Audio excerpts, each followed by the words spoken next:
Welcome, fellow Biafrans, lovers of freedom across the world. I welcome you to this very platform once again. Thank you so much for being part of this platform. I appreciate everyone that is contributing in one way or the other to support this very platform. I thank you so much. We have come once again to preach the gospel of Biafra the way we have always done. Remember, in this very platform, we don't come here to instigate violence. We do not come here to preach hate. All we do here is preach the gospel of peace, the gospel of freedom, to bring the plight of the Biafran people before the whole world and to debunk every lie that the contraption called Nigeria have been telling against the Biafran people. That is what we are about to do now. Wonderful Biafrans, as you all know, the journey of freedom is still continuing in this era under the Biafra Republic government in exile on the command of our Prime Minister, Mazi Simon Ekpa. He is doing everything humanly possible to see that Biafra becomes free. Pay attention to this short clip. You will understand that all is not well. And the only way for you, as an indigenous person in that country called Nigeria, is to fight for your own freedom. If you're a Biafra, join the Biafra movement. If you're an Udua, join the Udua people. If you're from Arewa, fight for your Arewa. If you're from the Middle Belt, join the Middle Belt movement. That is the only solution. I want you to watch this clip from beginning to end. You'll be glad you did. Let's watch. Now, I'm posing this question to Mr. Batumke. The Yoruba Union calling for the president's resignation. I have two questions here. Is resignation what we should be calling for at this time? Or rejigging of policies and rejigging of the economy? Which would make more headway? That's on one side. On the other side, this union seems to be more concerned about the Yoruba people. What does that say to the unity of Nigeria? Thank you very much, Moses. Nice to be here. I also have joined you because you didn't greet me, so I have to greet you. All protocol observed. On a more serious note, and why not? Anybody can call for any other person to resign. What does that mean? They stand for the entirety of Yoruba nation. I will caution and say no. I do not think they can or they carry all Yoruba people along. Very similar to how I will also say that if we had from the southeast, northwest, northeast, north central, people of those origins calling that Yoruba people, Tiv people, Igbo people, Hausa people, they have a right under the constitution and under the freedom to say what they have to say, but that they now carry, de facto, the whole race along calls a bit for questioning. Now, for the first part of your question, is that what they should be calling for? I've already said I have a right to call for resignation of anybody within their rights. They have the capacity to be able to do that under the Constitution. You are seeing the second one. You are going to see more and more. Does that mean that they are speaking for the entirety of the Yoruba nation? No. I mean, have they done a plebiscite? Have they done? Have they gone? No, but is there any organization that speaks for the entire Yoruba people? I don't think there's any that I know. So their demands are valid. Including Afenifere. Yeah, Afenifere. Some people also claim that Afenifere does not speak for them. Yes, that's what he said. So what it means that their demands are valid.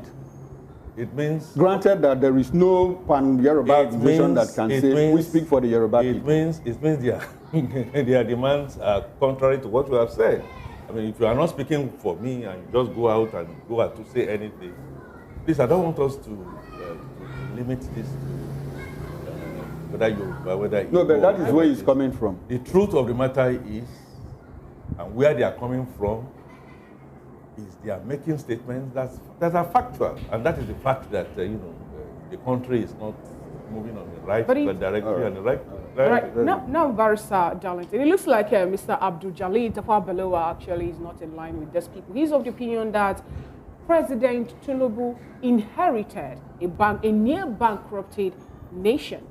Is it that he's not aware of the fact that, recent time, just in 1 year, we have 150 billion naira yacht. We have also the presidential jet.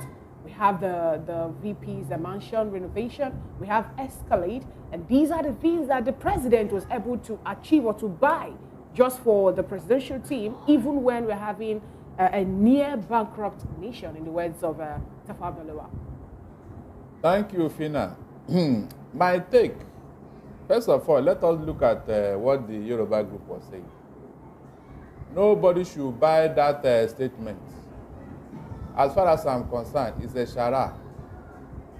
Look at it yourself. Throughout Buhari's era, did anybody protest in the Southwest here?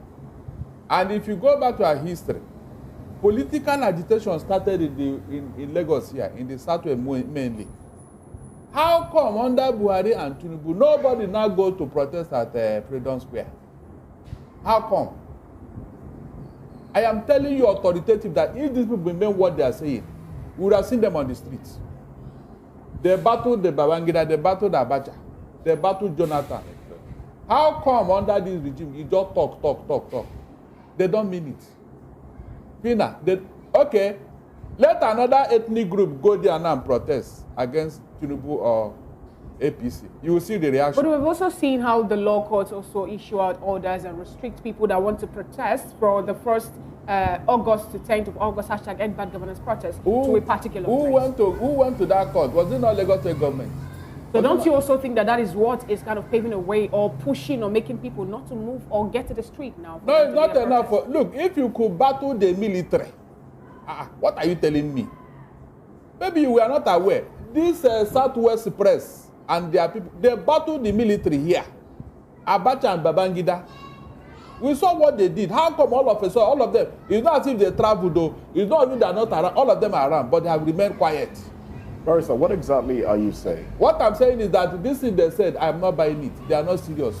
If they truly mean that Tinubu is not doing well, I would have seen them on the street because we saw them. Well, they've picked a date in October to protest, and they've called it Fearless October. Who fixed it? To imply that the unions. Who fixed it? To imply that regardless of the intimidation, they will come out and protest. The last one they did, who were the people that were protesting against the protesters? Who were those people that carry machetes? Well, like we've rightly pointed out, they Igbos? A union does not speak for the entirety of that's why I'm saying nobody should not even pay attention nation. for them because I don't see them. They don't want to make a statement so that I will call them and say, Omo Mikilefe.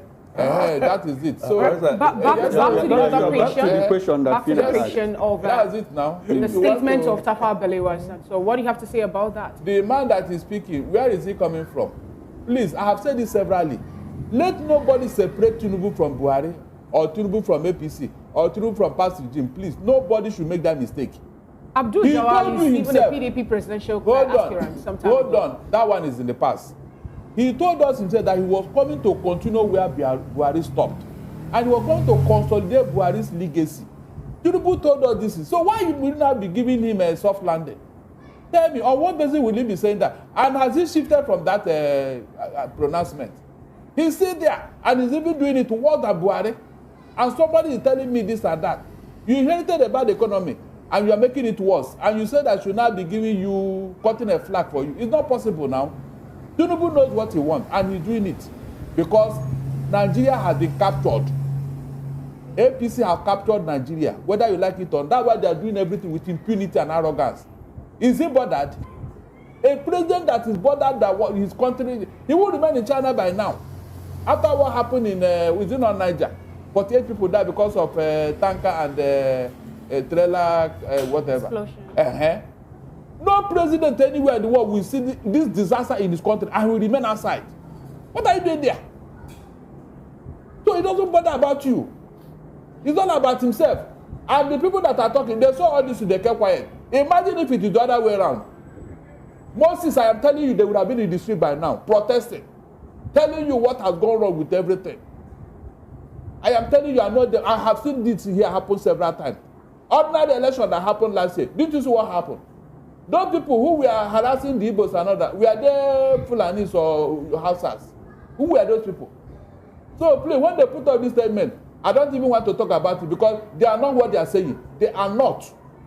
If a whole buyer or non-local, as hard as it is, can be threatening an ethnic group, every time it's all about tribal sentiment, and you want me to believe what they are saying, they are not serious.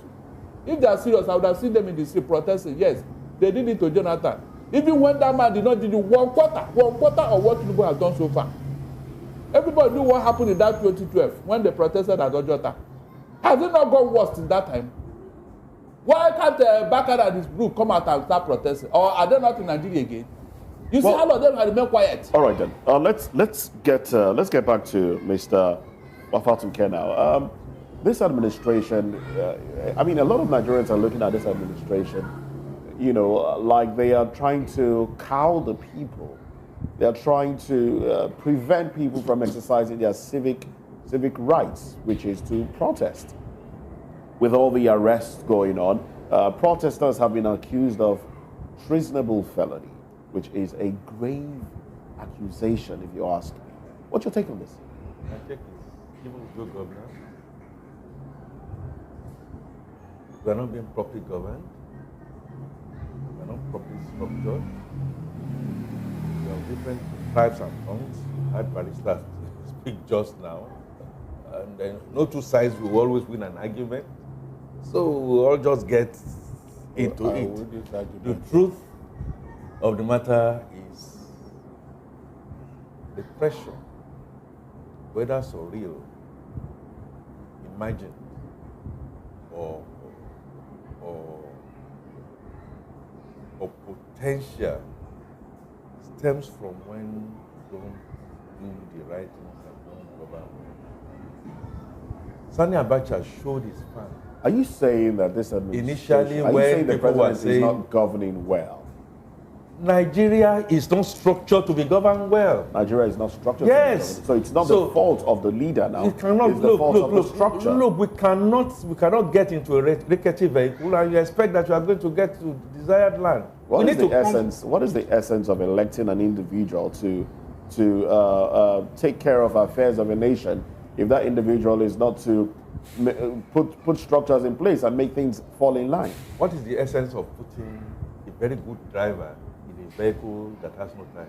So what do you think? So are you saying the president is a very good driver and Nigeria has no tires and cannot move forward regardless? Thou seest what you no, want to say. You, sir. No. If you're asking me, and I'm very clear, you cannot put a driver in a rickety vehicle. Why are we pretending?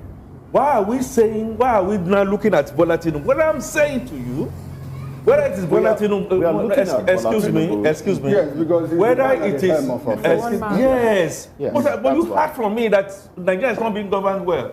How do you expect, Mr. Fatuke, this particular vehicle has been moving from 1999 up until this moment, and things were not as bad as they are. Well, things are not as bad. So don't you think it has something to do with the driver and not with the vehicle? Well, because a particular driver, certain drivers drove the vehicle, and it was on a speed lane. According to you, it's been moving well. It's not been moving well for me. But it's worse than it was before. Okay. That's the issue. So look. So it has not something to do with the driver. Don't you consider Excuse me, the jury will eventually come. I don't want to also get into an argument on this. No, it's an argument. A PDP government ruled for 16 years. And within those 16 years, the economy moved to $500 billion. PDP ran us aground. But the economy moved to $500 billion. Excuse me. No, for the past 8 years, the economy has made a downward slide. Now, if your question is your question to me about Tinubu, we were number one, but we are now number 5. Is your question to me about Tinubu or about Nigeria? About both the president and Nigeria. So I have told you that Nigeria is not structured in a way that will make an angel even lead. You heard me say that clearly. Now, about Bola Ahmed Tinubu, my grounds with Bola Ahmed Tinubu is personal example and character. Okay? He's not led in a way that is going to inspire. I agree with you absolutely. I mean, she's talked about the actors. She talked about, living larger than life. That is not. Yes, I agree. But put any other person in there with the same structure that we have. Well, and we I'm don't saying, know that for sure. as far as I am concerned, if it is about Bola Ahmed Tinubu, I don't think Bola Ahmed Tinubu has not done well. I've said it clearly, so I don't know what else you want me to say. But I said my own focus coming to analysis here is not just about Bola Ahmed Tinubu, it's about Nigeria. He took 30 years before he came into this position. He told Nigerians that it took him 30 years to prepare on how to navigate and move this country to where it should be. So do you also still think that's about the vehicle? He told you that? Yes, You make mention of And you that. believe him? Okay. So there's a So difference. are you saying we shouldn't believe the word he says now as the number one person of this country? I've never believed anything that any president of this country has said. Okay? I have never believed. I'm not fooled by it. Because it's a turn by turn thing. We've had people of different levels, and I'm saying the structure is faulty. When we didn't know it was a turn by turn thing until someone came to say it's my I turn. wonder. Oh, really? Yes. Oh, it's not turn by turn. Did you know it was a turn by turn thing? Of course, I knew it was a turn by turn thing. Until someone pronounced it is my turn. Oh, well, you had, that's when you had, and that's when you started acting. My position is simple. Nigeria has been portrayed in such a way that some people believe that it is their birthright to always continue to rule until when Abiola came. And then we started saying, okay, it's going to be the turn of the North, the turn of the South, which was one of the things that PDP put in there. Somebody from South came into Nigeria, and then you now say to me that according to you that he led so well. Yes, in relative terms, he did lead, but not so well. He couldn't have done much better than he did. The person that you are, Mr. Fatuke, the person that you are referring to from the Southwest didn't start the PDP leadership. It was started by a Southwesterner, Olusegun Obasanjo. So it was not clearly a Jonathan issue. So what's your point? My issue is that this country, this particular vehicle, you say that it is faulty, Yes. was driven by 3 other people. And they were driving very well until a certain people came into office. Well, that is what I want you to concede. That the problem is basically not with the vehicle, but with the drivers. I'm sorry, I can't concede that I'm a developmental economist. So what is it all about? And I give you instances. Our economy moved in 16 years. We moved to number 1 of the Nigerian economy, of African economy. Nigeria was with $500 billion. Nigeria was structured. In 8 years, we are now number 4. And you said the problem is not with the driver. I thought you were asking me a question. But you don't want to answer the question. No. You can't push it on me. I'm not pushing it. I want you to be clear on this. So, let me make it clear. As far as you are concerned, that is your belief. I don't share your belief. So what facts do you have? What do you have facts? Because I'm really not facts here. I've given you the fact. From Obasanjo to Jonathan, we moved to $500 billion economy. And from Buhari to Asiwaju Bola Ahmed Tinubu, we have gone down from number 1 to 94. Our GDP now is $247 billion. So is the problem with the vehicle or the driver? So let me take you on it. So how do you... Inflation moved from 8% to 22%, and within 1 year it moved from 22% to 38.4%. Is the problem with the driver or with the vehicle? Are you going to allow me to? No, I've given you facts, so I want you to counter me with facts. I am an economist. Maybe you are a journalist.